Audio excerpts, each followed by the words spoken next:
প্রথমে যারা উপস্থিত হয়েছ তোমাদের আন্তরিক শুভেচ্ছা, আর আমাদের যারা এসেছেন অতিথি তাদের সকলকে কৃতজ্ঞতা এবং নমস্কার জানিয়ে আমি দু চার কথা বলে আমরা আমাদের যে মূল অনুষ্ঠান সেটাতে চলে যাচ্ছি। যোগ শব্দটি প্রাচীনকাল থেকেই ভারতবর্ষে সমাদৃত। প্রায় ৫,০০০ বছর থেকে ৫,০০০ বছর আগে এই যোগ শব্দটির সঙ্গে আমরা ভারতবর্ষে পরিচিত, এবং এর মধ্যে রয়েছে যোগ মানে মিলিত হওয়া, একত্রিত হওয়া। এর মধ্যে জুড়ে রয়েছে মানসিক, শারীরিক, আধ্যাত্মিক প্রভৃতির উন্নতি সাধন। আমরা জানি রাষ্ট্রসংঘের উদ্যোগে ২১শে জুন এই দিনটিকে আন্তর্জাতিক যোগ দিবস হিসেবে ঘোষণা করা হয়েছে। কিন্তু দুর্ভাগ্যের বিষয়, আমাদের এই সময় এই কলেজ প্রেমিসেসে পরীক্ষা চলায় আমরা মিলিত হতে পারিনি। সেই দিনটিকে উদযাপন করার লক্ষ্যে আজ আমরা এখানে এসেছি। আমাদের মধ্যে এসেছেন লতিকা মেমোরিয়াল যোগ অ্যান্ড হেলথ ইনস্টিটিউটের প্রেসিডেন্ট রমানন্দী এবং শ্রী যোগাচার্য শ্রী নয়ন কুমার মণ্ডল। প্রথমে কলেজের তরফ থেকে আমাদের সামান্যতম যে উপহার, আমরা সাধারণত এই পরিবেশ বাঁচানোর উদ্যোগে গাছের ব্যবস্থা করি এখন, মানে যতটা পরিমাণ গাছ দেয়া এবং লাগানো।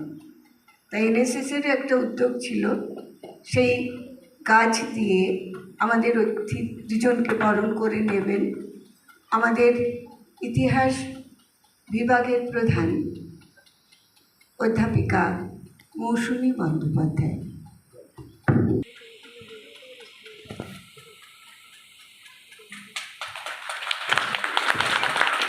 ধন্যবাদ।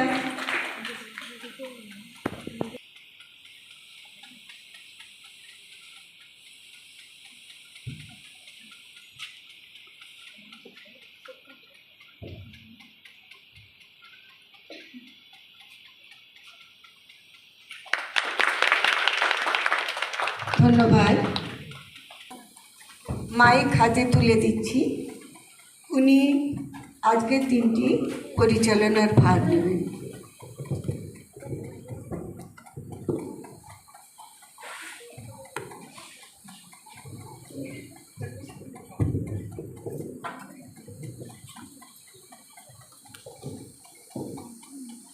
উপস্থিত সকল শিক্ষকবৃন্দকে এবং আমার খুব আদরের ছাত্রীদের জানাই আন্তরিক শুভেচ্ছা। আজকের এই বৃষ্টিমুখর দিনেও যে তোমরা আমাদের সঙ্গে এখানে উপস্থিত হয়েছ তার জন্য আমরা আপ্লুত। ম্যাম আগেই বললেন যোগ কথাটির অর্থ হলো যুক্ত হওয়া। হ্যাঁ, তো যোগ কথাটির মানে কি এবং কোথা থেকে এসেছে? যোগ কথাটি এসেছে সংস্কৃত ভাষা যুজ শব্দ থেকে। মনে থাকবে, যুজ শব্দ থেকে আমাদের এই যোগ কথাটি আসে। এই যোগ কথাটির অর্থ হলো ব্যক্তি সত্তার সঙ্গে বিশ্ব সত্তার আমাদের মিলন। এই যোগের আমাদের আবির্ভাব কবে হয়? ম্যাম বললেন আনুমানিক ৫,০০০ বছর আগে আমাদের এই পৌরাণিক যোগের সূত্রপাত হয়, যেখান থেকে আমরা বিভিন্নভাবে জ্ঞান অর্জন করে থাকি। এছাড়া ঋষি পতঞ্জলির তোমরা সবাই নাম শুনেছ। এই ঋষি পতঞ্জলি যিনি বিভিন্ন গ্রন্থ রচনা করেছেন, তার মধ্যে যোগসূত্র মানে অষ্টাঙ্গ যোগসূত্র, সে রচয়িতা হলেন ঋষি পতঞ্জলি। এবং আমাদের যে সাধারণ জীবনে যে যোগ নিয়ে, যোগটা একটা বিশাল জগৎ। আমরা যে যোগাসনকে যোগ বলি, এটা যোগাসনটা হচ্ছে তার ছোট্ট একটা পার্ট, বুঝেছ? তো এটাকে অষ্টাঙ্গ যোগের মধ্যে এটা যুক্ত। সেই অষ্টাঙ্গ যোগের 8টি অঙ্গ আছে, যাদের মধ্যে আমরা বলি যম, নিয়ম, আসন, প্রাণায়াম, প্রত্যাহার, ধ্যান, ধারণা এবং সবশেষে আমরা কিসে মিলিত হই? যে সমাধিতে। সমাধি মানে মারা গেলাম তা না, সমাধি হচ্ছে একটা আত্মিক জিনিস, ঠিক আছে? এই 8টি অঙ্গের মধ্যে আমরা সাধারণত জীবনে দুটো জিনিসকে আমরা খুব প্রায়োরিটি দিয়ে থাকি, সেটা হচ্ছে আসন এবং প্রাণায়াম। আসনটা কি না, আমাদের দেহের অঙ্গভঙ্গির দ্বারা যেভাবে আমরা সুস্থ থাকতে পারি, জ্ঞান অর্জন করি, তাকে বলে আসন। আর প্রাণায়াম হচ্ছে শ্বাসের কন্ট্রোল, শ্বাস প্রক্রিয়া, নিঃশ্বাসের দ্বারা আমরা কিভাবে নিজেকে সুস্থ রাখতে পারি, সেটা হচ্ছে প্রাণায়াম। তো আমি এইটুকুই বলবো, একটা ছোট্ট একটা ধারণা দিলাম জাস্ট। আমাদের মধ্যে উপস্থিত আছেন মানে শ্রী যোগাচার্য শ্রী নয়ন কুমার মণ্ডল। ওনার জ্ঞান শুধু আমাদের ভারতবর্ষে নয়, উনি আমার গুরু, মানে প্রণম্য গুরু, যে ওনার কাছে আমি শিক্ষা লাভ করেছি এবং আমার এই জীবনে আমি পরিচালিত হতে পারছি। যেতটুকু কাজ আমি করছি, যেসব গুরুদের আমি সান্নিধ্য পেয়েছি, তার মধ্যে উনি হচ্ছেন অন্যতম। এবং উনি ভারতবর্ষ ছাড়াও ভারতবর্ষের বাইরে অনেক দেশে এই যোগের প্রচার করেন এবং শিক্ষায়তাও করেছেন। ভিয়েতনামে বহুদিন উনি শিক্ষায়তা করেছেন। বর্তমানে উনি ইন্ডিয়ান স্ট্যাটিস্টিক্যাল ইনস্টিটিউটে কর্মরত, ওখানকার যোগের টিচার উনি। এবং আমি ধন্য যে উনি আমার লতিকা মেমোরিয়ালের সঙ্গে ওতপ্রোতভাবে জড়িত। তা ধন্যবাদ জানাই স্যার আপনাকে। আর এছাড়াও আমাদের মধ্যে উপস্থিত আছেন যোগাচার্য রুদ্র সরকার, যিনি এই রিসেন্টলি মাস্টার ডিগ্রি কমপ্লিট করে এসেছেন বিশ্বভারতী থেকে এবং আমার ইনস্টিটিউশনে উনি যুক্ত হয়েছেন অ্যাজ এ টিচার। আর আমাদের মধ্যে আর একটা কথা বলি, যদিও দেখতে একে খুব ছোট্ট, কিন্তু এজটা যে শুধুমাত্র একটা কাউন্টিং, তার প্রমাণ করে দিয়েছে আমাদের মধ্যে উপস্থিত শ্রীমতী শিবানী ঘোষ। তো উনি এতটাই যোগের সঙ্গে ওতপ্রোতভাবে জড়িত যে এই বয়সেও উনি কিন্তু বছরে 3-4টে উনি ট্রেকিং করে বেড়ান। তাতে ওনার ছেলে এখন চাকরি করে, প্রায় 24 বছর বয়স, কিন্তু ওনাকে দেখে আপনারা কেউই বুঝতে পারবেন না, শুধুমাত্র যোগের দ্বারা উনি নিয়ন্ত্রিত।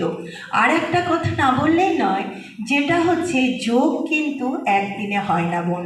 হ্যাঁ, যোগের নামই হচ্ছে যোগাভ্যাস। মানে ওটা আমি তখনই যোগের উপকারিতা উপলব্ধি করব তখনই যখন আমি যেরকম রেগুলার খাই, রেগুলার ঘুমাই, এই রেগুলারিটি যদি আমি প্রতিদিন যোগটা মেনটেন করতে পারি, তাহলে এই অভ্যাসে পরিণত করতে পারি, তাহলে কিন্তু আমি এবং আমরা সকলে কিন্তু শারীরিক, মানসিক এবং সার্বিক দিক থেকে আমরা উন্নতি লাভ করব। এটা একদম প্রমাণিত। তাই আমি এখন আর কোনো কথা বাড়াবো না। আমাদের মধ্যে আছেন নয়ন কুমার স্যার, প্লিজ আপনি উপরে আসবেন এবং যে স্টুডেন্ট 5-6 জন স্টুডেন্ট, প্লিজ তোমরা উপরে এসো, যারা কিছু অনুষ্ঠান করে দেখাবে। আর এই স্টুডেন্টরা তা সত্ত্বেও যেন সবার উপরে মানুষ সত্য, ঠিক এইভাবেই যদি আমরা একটু সময় বের করে প্রোগ্রামটা যোগাটা করতে পারি, তাহলে সত্যি আমাদের খুব উপকার হয়। চেষ্টা করব আমরা আজকে যারা আছি যোগাটা করার। আমি প্রথমে ধন্যবাদ জানাই রমা ম্যামকে। একদিন আগে ফোন করেছি, তাতে উনি রাজি হয়েছেন। অসংখ্য ধন্যবাদ রমা ম্যামকে। এবং ওনার সঙ্গে এসছেন স্যার যোগাচার্য শ্রী নয়ন কুমার মণ্ডল স্যার, স্যারের সঙ্গে আজকে পরিচয় হলো, অসংখ্য ধন্যবাদ আপনাকে। যোগাচার্য রুদ্র সরকার স্যার, অসংখ্য ধন্যবাদ, রমাদির সঙ্গে এসছেন। এবার আমাকে দিদিই বলছি। শ্রীমতী শিবানী ঘোষ, আপনাকে অসংখ্য ধন্যবাদ, বসুন। আমরা চাইবো এর পরেও আমরা প্রোগ্রাম করব। হয়তো আমি এনএসএস চলে গেলে অন্য কেউ দায়িত্বে আসবে, কিন্তু এনএসএস আমাদের কলেজে থাকবে। আমার আগে ছিল অথবা গৌতম দাস, পিছনে বসে আছে, চুপ করে বসে আছে, তিনিও প্রোগ্রাম করেছে, তার দেখে আমরা শিখেছি। আসলে বড়দের দেখে তো আমরা শিখি। এরপরে আসবেন অধ্যাপক মিঠুন দাস, পকেটে হাত দিয়ে দাঁড়িয়ে আছেন। আপনাদেরকে ডাকবো, আমাদের ডাকে অবশ্যই সাড়া দেবেন যেভাবে দিয়েছেন। হ্যাঁ, ধন্যবাদ। এবার মেয়েদের উদ্দেশ্যে দু একটা কথা বলবো। আজকের ওয়েদার খুব খারাপ, তা সত্ত্বেও 29 জন মেয়ে এসছে, কলেজকে ভালোবেসে এসছে। আর তোমরা বলো তোমাদেরকে কেমন লাগলো? তোমাদের মিটিংয়ের সময় বলেছিলাম যদি প্রোগ্রাম ভালো না লাগে এনএসএস ছেড়ে দেবে, আমি পরের মিটিংয়ে তোমাদের আর ডাকবো না। মিঠুন স্যার সঙ্গে আছেন। এবার তোমরা বলো তোমাদেরকে ভালো লেগেছে? পরের প্রোগ্রামগুলো কি থাকতে চাও? সেদিনকে বলেছিলাম যে প্রোগ্রামে আসো, দেখো খুব একটা অসুবিধা হবে না, খুব ভালো লাগবে। বেশিক্ষণ প্রোগ্রাম না, কলেজের মধ্যে প্রোগ্রাম। যাক, বেশি কথা বাড়বো না, আমাদের আবার ডে কলেজ শুরু হয়ে যাবে। সবাইকে আরেকবার ধন্যবাদ জানিয়ে আমি আজকের প্রোগ্রাম শেষ করছি। বিভিন্ন যোগশাস্ত্রগুলো যেগুলো আছে, যেমন ঘেরেন্দ্র সংহিতাতে প্রথমে উল্লেখ আছে 84 লক্ষ আসনের কথা, কিন্তু সেখান থেকে মহাদেব অর্থাৎ যিনি যোগের আদিগুরু, উনি ধীরে ধীরে সেই আসনগুলোকে কমিয়ে এনেছেন। যেমন ঘেরেন্দ্র সংহিতাতে 32টা আসনের কথা বলেছে, হঠযোগ প্রদীপিকাতে 15টি আসনের কথা বলেছেন, শিব সংহিতাতে 4টে আসনের কথা বলেছেন। তো এইভাবে ধীরে ধীরে আসন সংখ্যা কমিয়ে দিয়েছেন এবং আসন সিদ্ধির কথা উনি বলেছেন। যখন আসন সিদ্ধি হয়ে যাবে তখন আর বেশি আসন করার দরকার নেই, সামান্য কিছু আসন করলেই পুরো আসনের বেনিফিটগুলো পেয়ে যাবেন। তো সেই হিসাবেই আমরা কিছু আসন এখানে সিলেক্ট করেছি, যেগুলো মায়েদের জন্য, বোনেদের জন্য ভীষণ উপকারী। শুধু তাদের শারীরিক উপকারী না, মানসিক আধ্যাত্মিক উপকারেও কাজে লাগবে। ঠিক আছে, সবাই সোজা হয়ে বসবো, মেরুদণ্ড সোজা করব, দুটো হাত হাঁটুর উপরে।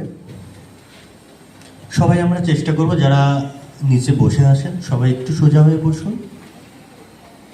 হ্যাঁ,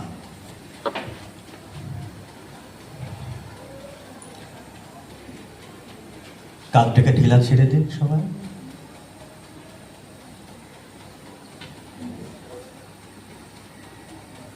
যেখানে বসে আসুন সেখান থেকে একটু প্র্যাকটিস করে দেবেন। চোখ বন্ধ, শ্বাসটাকে একটু নর্মাল করুন, পুরো কনসেন্ট্রেশন ব্রিদিং এর উপরে নিয়ে আসুন।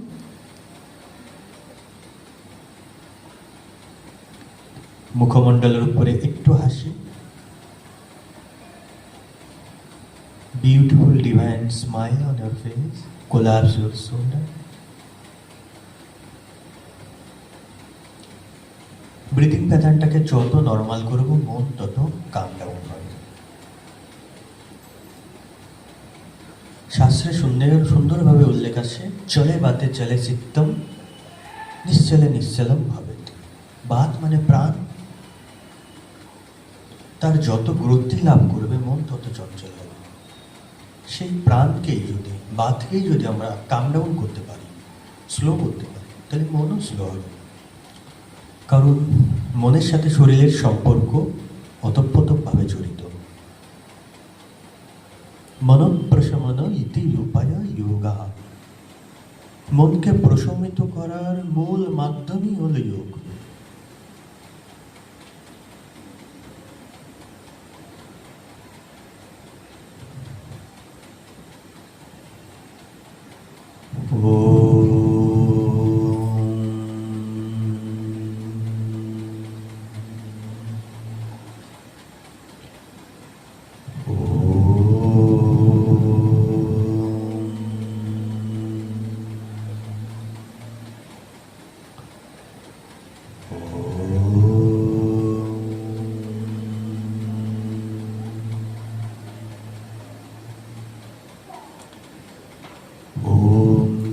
গচ্ছদ্ধম সংবদদ্ধম সঙ্গমনংসি জানতম দেবো ভাগম যথা পূর্বে সঞ্জানানা উপাসতে সঞ্জানানা উপাসতে।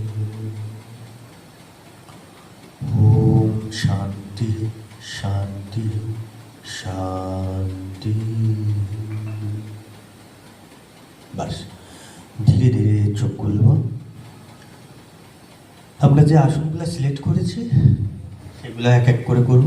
প্রথমে আসন হচ্ছে পদ্মাসন। ধীরে ধীরে দুটো পা সামনে নিয়ে আনবো। সুন্দর করে দেখবেন, আপনারা প্র্যাকটিস নিজেরাও করবেন বাড়িতে, যারা বৃদ্ধ বাবা মা আছে যাদের, তাদেরকেও করাবেন। এক একটা আসনের অত